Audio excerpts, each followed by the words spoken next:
Hola, bienvenidos a todas y todos. Gracias a la organización de iCáncer por haberme invitado a este simposio, que tengo la impresión de que es el primero, si no es de los primeros que se realiza en torno a este tema en el contexto oncológico, para abordar las problemáticas que pueden afectar a las personas del colectivo LGTBIQ+, y todas las sexualidades que podemos hoy día encontrar, ¿cierto?, dentro de las personas, dentro de la población. Es una temática realmente importante y extrañamente o curiosamente invisibilizada. Tenemos muchas explicaciones para eso, pero finalmente es algo que debemos, es un imperativo ético, que lo involucremos en la atención clínica, en nuestras reflexiones, en nuestra práctica. Así que es de especial relevancia. Felicito a la organización del Congreso por haberlo tomado como una temática y agradezco nuevamente el que me hayan invitado.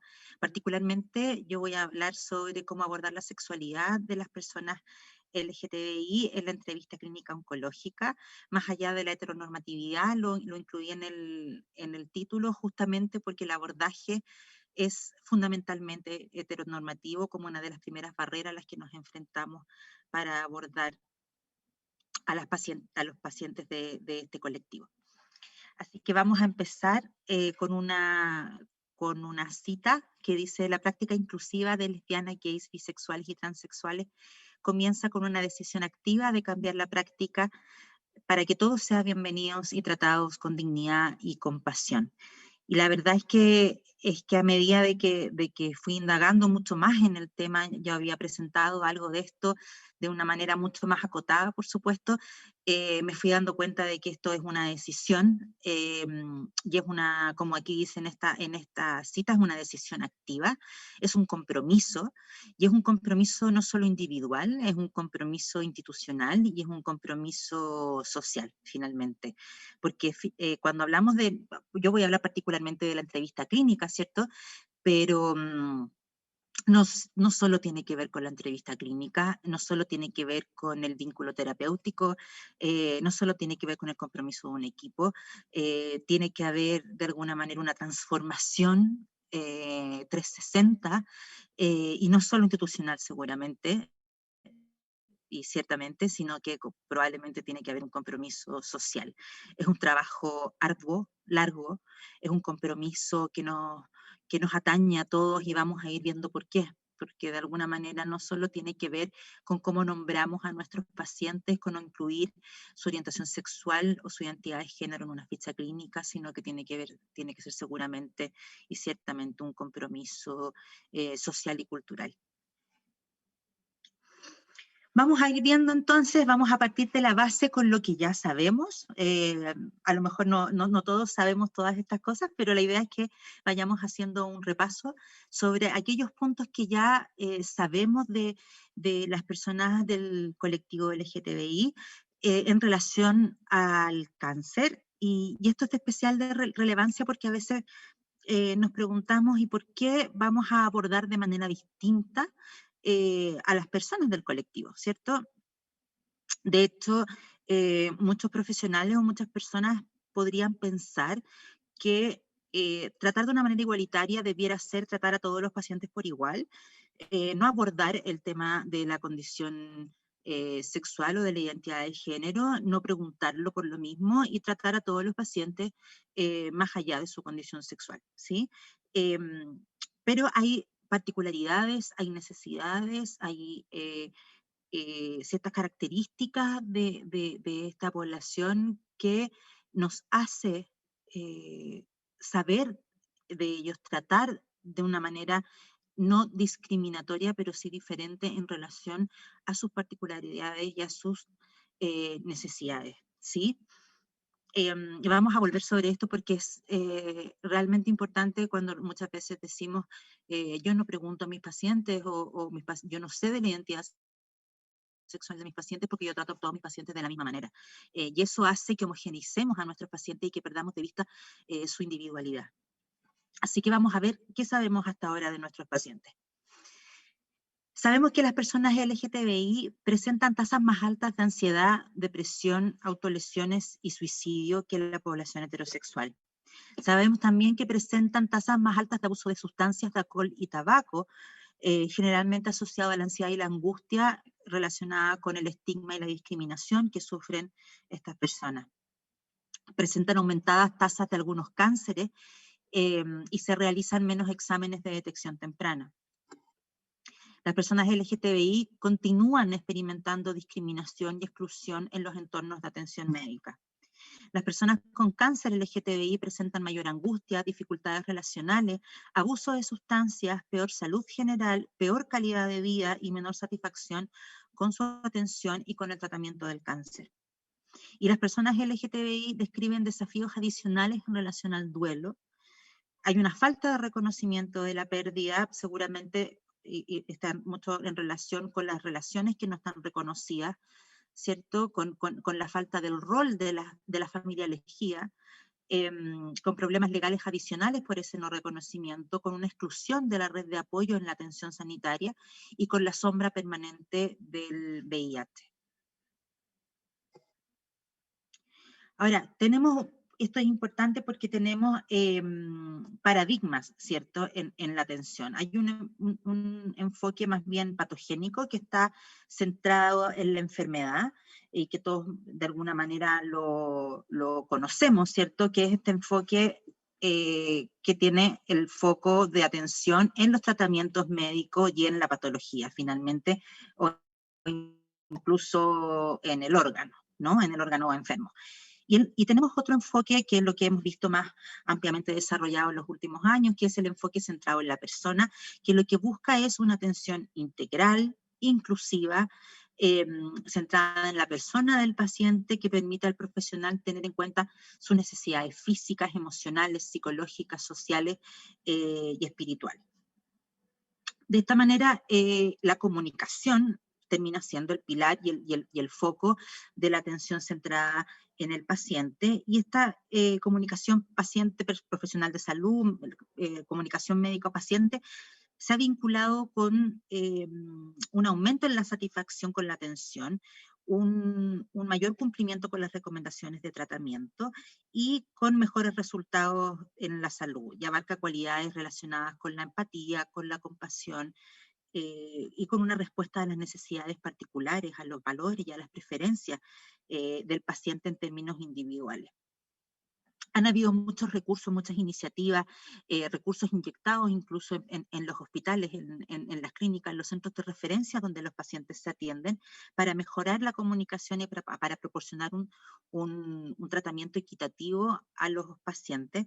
Sin embargo, hasta hace poco los pacientes gay, las pacientes lesbianas, los pacientes transgénero y bisexuales han sido pasados por alto en la comunidad como consumidores de los servicios de salud y del sistema de salud.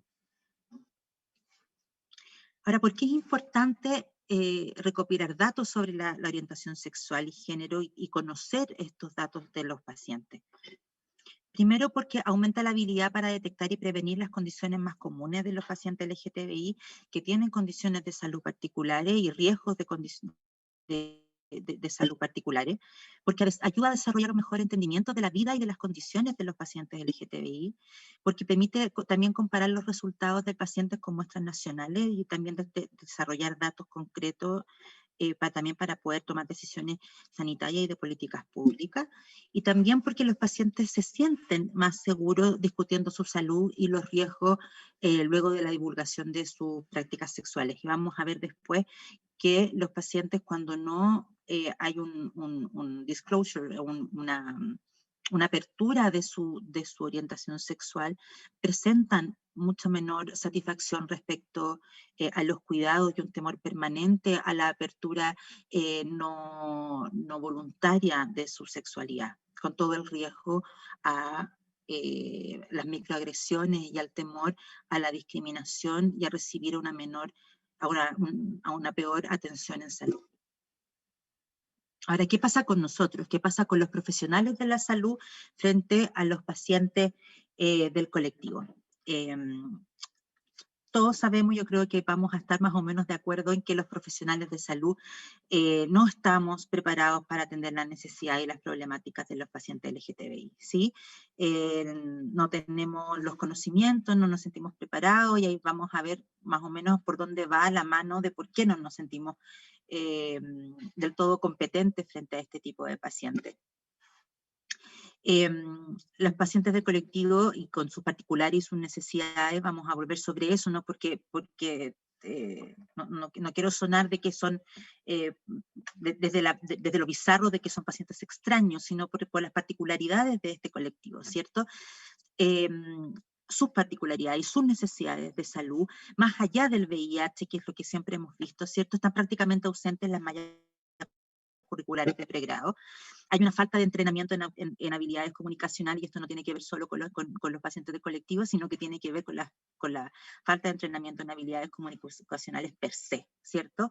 Falta generalmente las habilidades comunicacionales cuando están presentes, si es que están presentes, están para el manejo de dar malas noticias, como si eso fuera solo lo que compete la comunicación, ¿no? Y no cuando hablamos de comunicación estamos hablando de todo lo que compete a la relación clínica, no solo los hitos de entrega de información relevante o de información con cierta carga emocional o moral. Hay una particular falta de conocimiento del cáncer en la población LGTBI, sobre todo en pacientes transgénero. Y hay una incomodidad para hablar del tema de la sexualidad, ¿sí? Eso es un tema social. Nosotros como profesionales de la salud somos parte de la sociedad negadora de la sexualidad. Hay una sexualidad que es abierta y que todos conocemos, que es la sexualidad de la juventud, de los cuerpos sanos, de los cuerpos bellos, de la sexualidad de los medios de comunicación, de la sexualidad tal vez de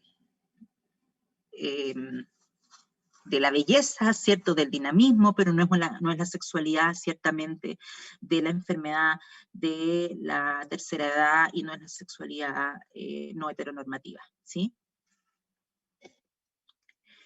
Y lo más difícil probablemente de esto es que estos sesgos no son conscientes. Probablemente si nosotros hablamos o preguntamos sobre si tenemos dificultades para abordar temáticas relativas a la sexualidad, no van a haber tantas dificultades para reconocer que no van a haber ciertas problemáticas para hablar de esto, ¿ya? Y no van a reconocerse también tratos discriminatorios o problemas para abordar a la población LGTBI, y por lo mismo son sesgos no conscientes, y al no ser conscientes van a ser menos visibilizados y menos activamente tratados desde los profesionales de la salud, con comportamientos como buscar entrenamiento activo, buscar capacitación activa o hacer algo para mejorar esa brecha. Y esta falta de entrenamiento e incomodidad se ve agravada porque los pacientes anticipan esa falta de entrenamiento, esa incomodidad y esa brecha, ¿no? Y como consecuencia presentan ansiedad y desconfianza al enfrentar los servicios de oncología, lo que puede retrasar la búsqueda de atención y abandonar el tratamiento. Los pacientes generalmente se han enfrentado a otras atenciones de salud, lo cual puede haber sido una atención incómoda, discriminatoria incluso, o con estas microagresiones que mencionábamos, lo cual puede derivar en un retraso a la consulta, retraso al inicio del tratamiento, incluso abandono del mismo.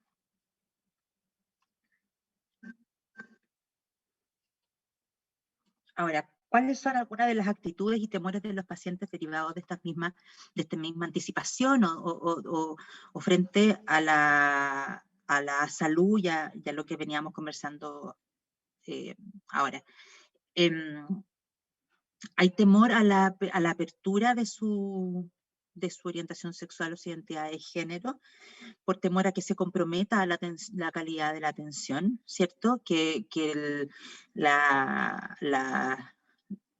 homofobia o la transfobia se traduzca en una mala atención en salud. se puede llevar a la decisión del paciente de no ir con su pareja, por ejemplo, lo que produce mayor estrés en los pacientes, entendiendo de que la pareja es un importante soporte emocional y apoyo en los momentos en que se viven las primeras consultas y posteriormente todos los desafíos en los que se traduce el tratamiento oncológico. Hay mayor ocultamiento en las instituciones de filiación religiosa o en instituciones de salud en que se conoce que su marco ideológico es un marco ideológico conservador.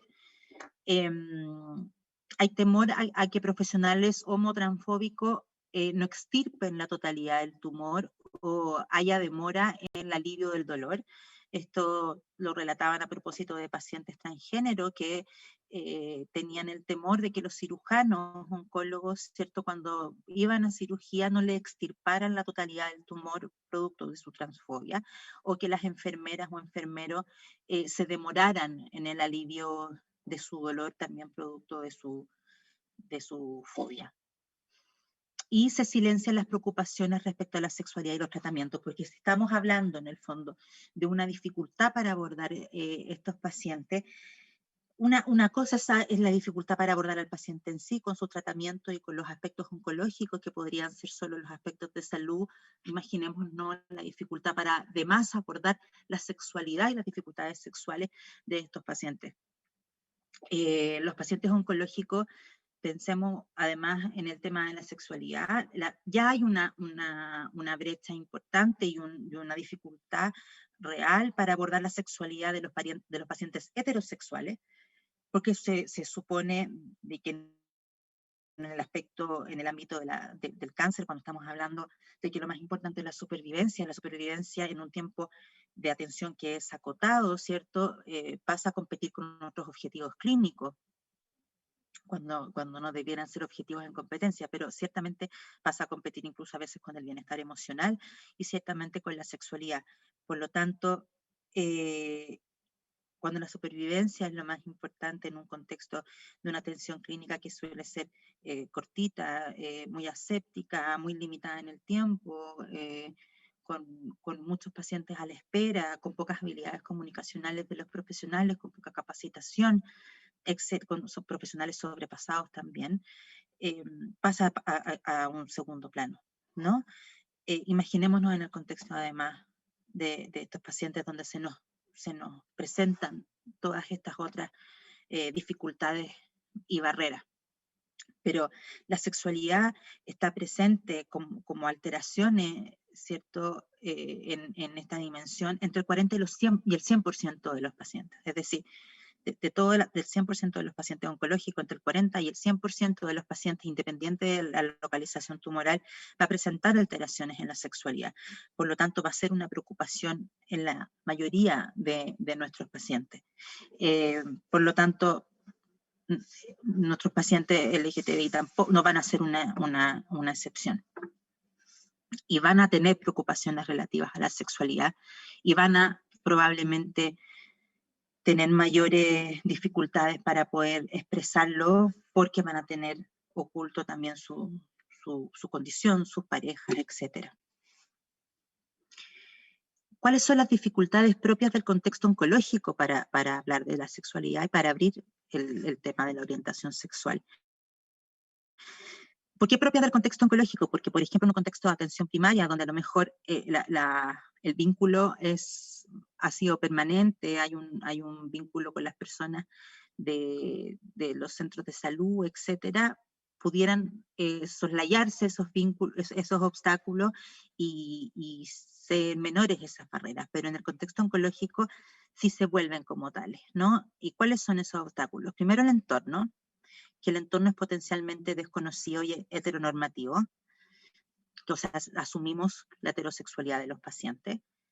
2, la consulta. En el contexto oncológico el encuentro clínico suele ser de mayor formalidad en los primeros encuentros, muy jerárquico en términos de que hay una persona que tiene el conocimiento y otro que va en ayuda y en una ayuda muy probablemente desesperada en términos de mucha vulnerabilidad, de mucho temor, de necesidad de ayuda.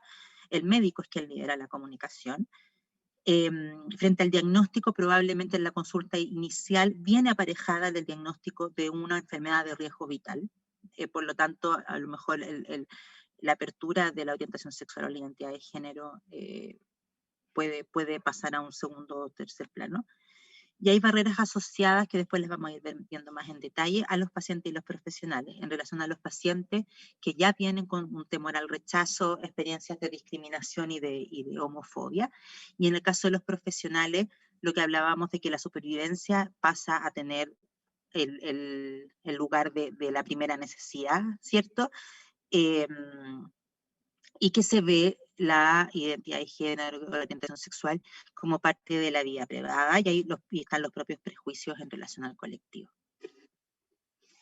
Y estas barreras que dijimos que vamos a ver más en detalle, no las vamos a leer todas en virtud también del tiempo, pero no, como ya las hemos ido viendo, en relación al momento de la apertura, como podemos suponer, un lenguaje heteronormativo que asume la heterosexualidad del paciente va a ser una barrera. Por lo tanto, el lenguaje inclusivo y preguntas que no asuman la heterosexualidad va a facilitar el momento de la apertura.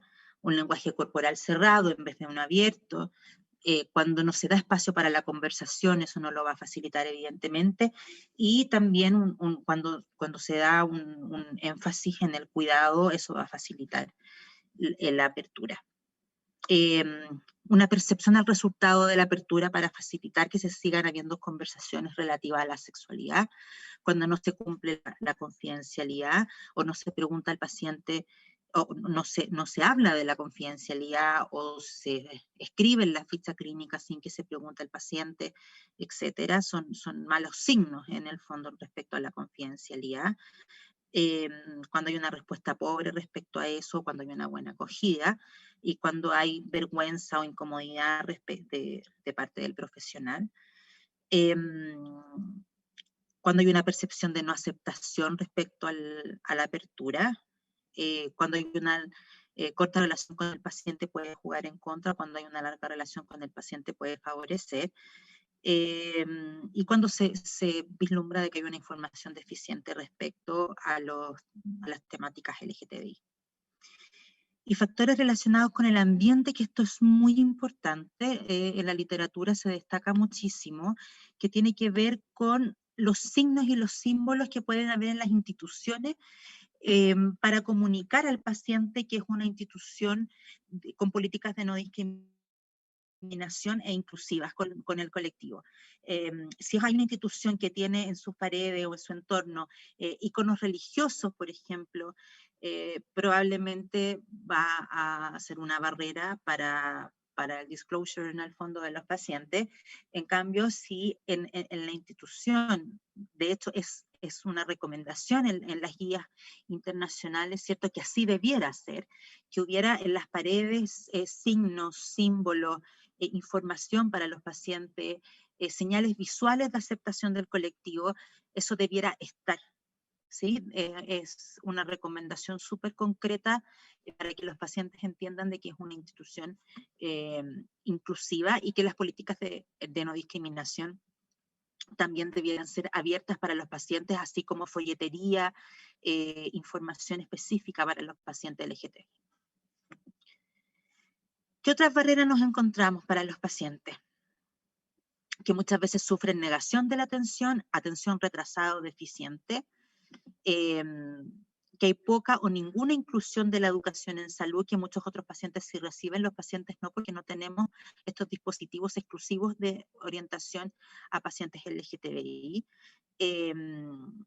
que hay restricciones o límites inapropiados en las visitas de los pacientes, porque no son pacientes sanguíneos, no son visitas de familiares consanguíneos, y ese tipo de protocolos de visitas que tienen los hospitales y las clínicas, que han habido experiencias de discriminación y de maltrato, y además la interseccionalidad, ¿cierto? Los pacientes que además de ser del colectivo LGTBI, presentan otro tipo de características por las que ya sufren otro tipo de discriminaciones. Es decir, el paciente es LGTBI, pero además es afroamericano, además es inmigrante, además tiene una discapacidad, etcétera. Por lo tanto, esa interseccionalidad de aspectos que lo vuelven más vulnerable hace que puedan estar siendo discriminados doblemente o triplemente dadas estas características. De hecho, los pacientes, las mujeres afroamericanas y que además son pacientes del colectivo, tienen todavía más dificultades en el acceso y además hay menos conocimiento sobre aspectos sobre su salud. Ahora, ¿por qué hacemos esta salvedad, por ejemplo, respecto a las visitas o respecto de que muchas veces los pacientes eligen o escogen no ir con sus parejas? Y esto es un problema, porque la pareja tiene un rol, ¿no? Como cuidador y como soporte emocional. Es parte de la unidad paciente, desempeñan un papel clave en la recopilación de la información y en la formación de la unidad paciente. Muchas veces por respeto, los profesionales no preguntamos por quién acompaña, ¿no? En estos contextos, cuando vemos anillo, cuando nos presentan como esposo y esposa, nos queda todo claro. Pero cuando es el amigo o la amiga y nos preguntamos entre nosotros quién será, ahí nos queda todo, no nos metemos porque es la privacidad del paciente, porque a nosotros no nos importa, porque nosotros lo vamos a atender igual, pero es que sí importa, porque ese es su pareja o porque es su cuidador y porque después cuando ese paciente se agrave y a lo mejor aparezca una familia que nunca nosotros hemos conocido, tenemos que respetar ese rol y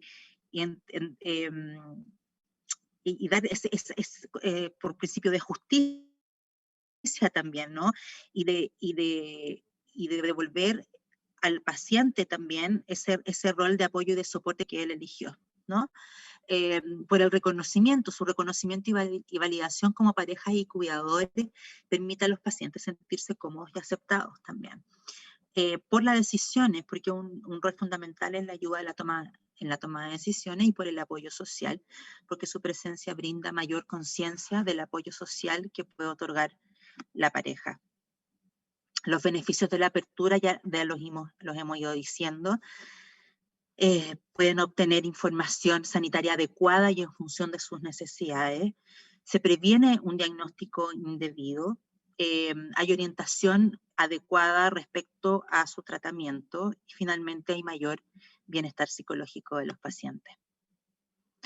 Ahora, ¿cómo preguntar a los y las pacientes sobre su orientación sexual? Porque esto ya es la papa caliente en la mano, en el fondo generalmente es como, ya, pero ¿cómo pregunto? ¿Qué hago? ¿Cómo lo digo? Sin herir, sin molestar, Bueno, las guías internacionales, las recomendaciones, hablan de que esto debiera estar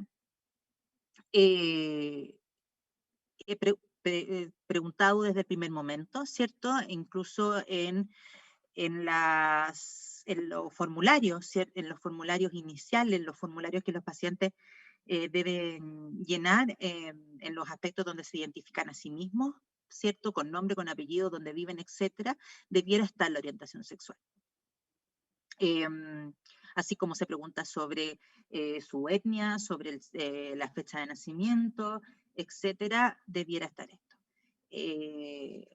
Pero los pacientes deben tener, evidentemente, la seguridad de que esta información va a ser confidencial y de que es relevante para conocerlos, pero también para dar información para su salud en el fondo, para poder proveerles de la mejor salud que se les pueda brindar de acuerdo a sus características y sus necesidades.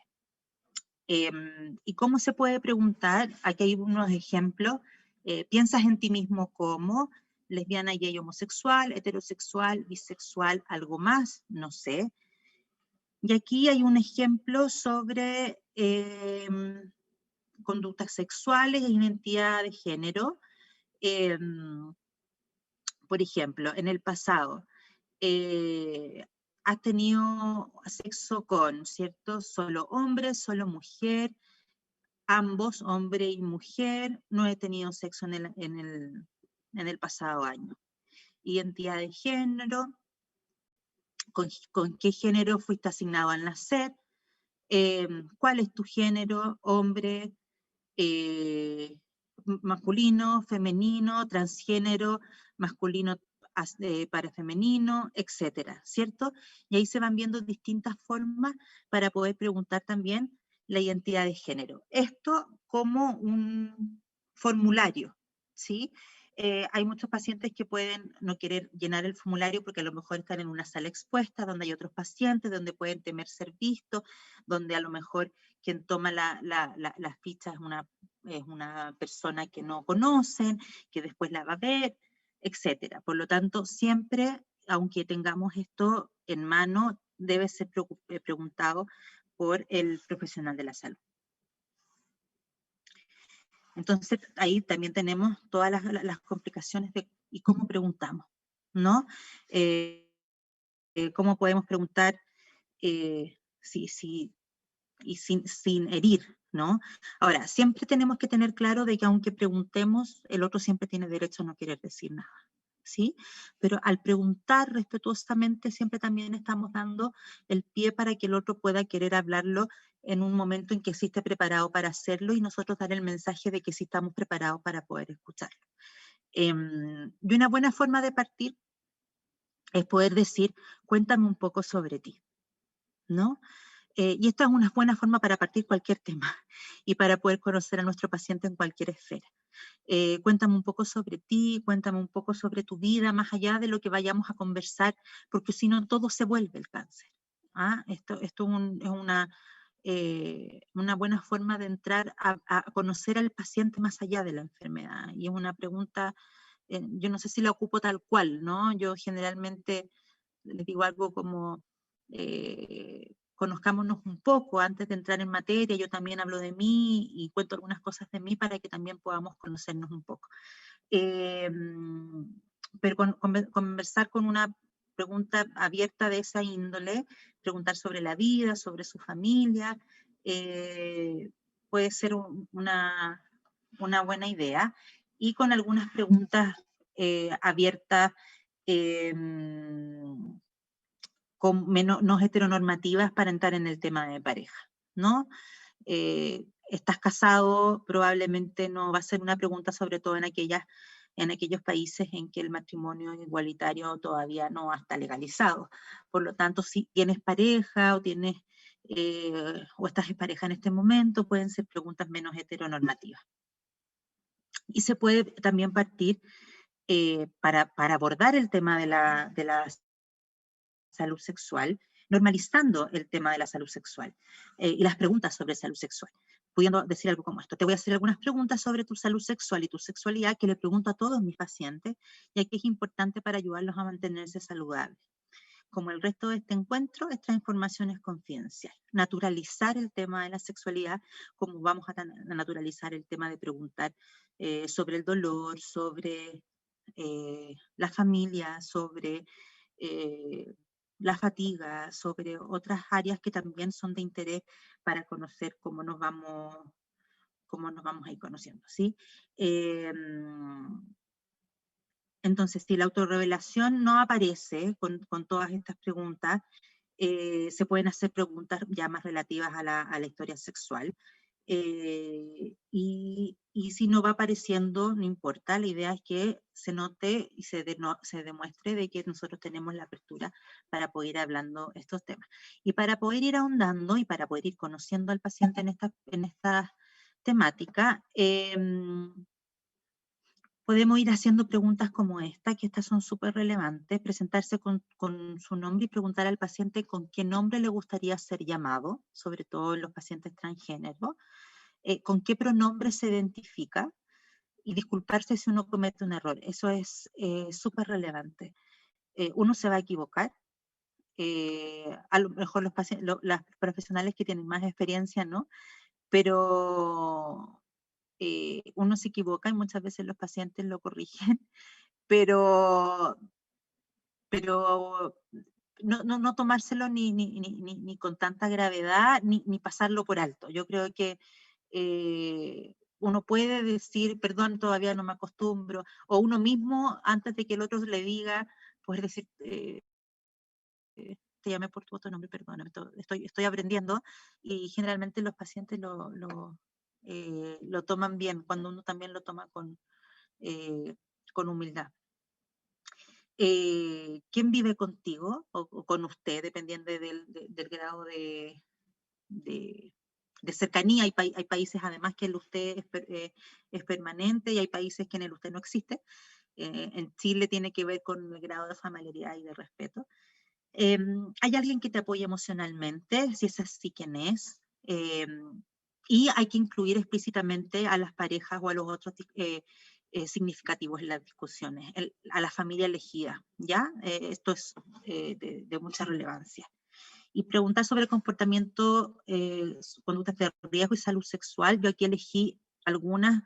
Les recomiendo meterse a los recursos del Fenway Institute, que ha trabajado muchísimo este tema y que es una maravilla todo el material que tienen. Yo aquí saqué algunas de ellas. Por ejemplo, ¿tienes pareja o te encuentras actualmente en una relación? ¿Eres sexualmente activo? ¿Cuándo fue la última vez que tuviste relaciones sexuales? ¿Tienes alguna preocupación respecto a la intimidad sexual que te gustaría discutir?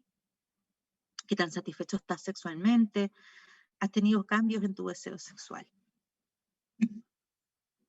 Y otro aspecto que es muy relevante es el tema de la fertilidad. No lo vamos a ver muy en detalle, pero es importante que tengamos claro que todos los pacientes en edad reproductiva deben ser informados sobre el impacto potencial de los posibles tratamientos contra el cáncer en la fertilidad futura. Plantea de que esto es central para todos los pacientes, ¿sí? No asumir que porque un paciente es del colectivo LGTBI no le va a importar este tema, ¿ya? Lo tenemos que abordar. En pacientes jóvenes y adultos tenemos que abordar cuál va a ser el impacto en la fertilidad, y hacerlo y poder hablar sobre el impacto de los tratamientos en los pacientes independiente de su condición.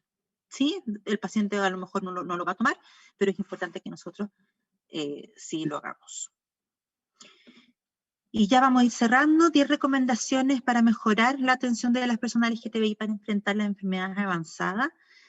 A nivel individual, como hemos hablado, evitar asumir la heterosexualidad, demostrar sensibilidad al explorar la orientación sexual y la historia de género, la identidad de género debiera ser ahí, respetar las preferencias respecto a la apertura de la identidad sexual, respetar los tiempos también, explorar cuidadosamente las relaciones íntimas con las personas significativas, ya sea biológica o la familia elegida, incluir explícitamente a las parejas y otros significativos en las discusiones, y a nivel institucional hacer declaración clara de políticas y procedimientos antidiscriminación, aumentar la visibilidad, incluir contenido sobre comunidades LGTBI en la formación sobre diversidad y discriminación, aumentar la visibilidad LGTBI en los materiales, los que hablábamos en relación a que haya información y dípticos y manuales exclusivos para esta población, exponga signos explícitos de inclusión, arcoíris, insignias, de modo de comunicar a la comunidad de que es una institución inclusiva, ¿sí? Esto quiere decir que incluso puedan haber baños de uso común y que sea efectivamente un espacio cómodo y acogedor para las personas. Iniciar asociaciones con grupos LGTBI de la comunidad. Y a nivel de otras recomendaciones, porque efectivamente no solo no vamos a estar del todo preparados, y esta es la forma que tenemos de prepararnos. Familiarícese con los recursos locales y en línea disponibles para las personas LGTBI, busque información y manténgase actualizado sobre los temas de salud de las personas LGTBI. Están saliendo cada vez más investigación y preocuparnos también ojalá de generarla. Estar preparado con la información adecuada y con las referencias. Capacitar al personal es muy importante para recopilar datos sobre orientación sexual e identidad de género. Las iniciativas alrededor del mundo las que están súper a caballo con el tema, son muy 360 y eso implica además no solo capacitar al personal, sino tener políticas también internas con el personal LGTBI. ¿Ya? Esto no es solo tener algunos signos en las paredes, esto tiene que ver con un compromiso real con los pacientes, pero también con los profesionales y con los administrativos y con todas las personas LGTBI de las instituciones. Asegúrese de que existan fuertes protecciones de privacidad para todos los datos de los pacientes, eso es central, porque si vamos a asegurar confidencialidad, entonces tenemos que asegurarnos de que los sistemas también la provean.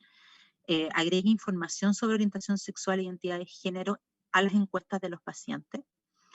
Involucra a las organizaciones de la comunidad LGTBI externas en el desarrollo y revisión de los programas educativos existentes para garantizar que sean inclusivas para las personas LGTBI. O sea, tener asociados y aliados en la comunidad es súper importante para que nos vayan guiando en los procesos que vayamos poniendo en marcha. Y con eso terminamos. Muchas gracias.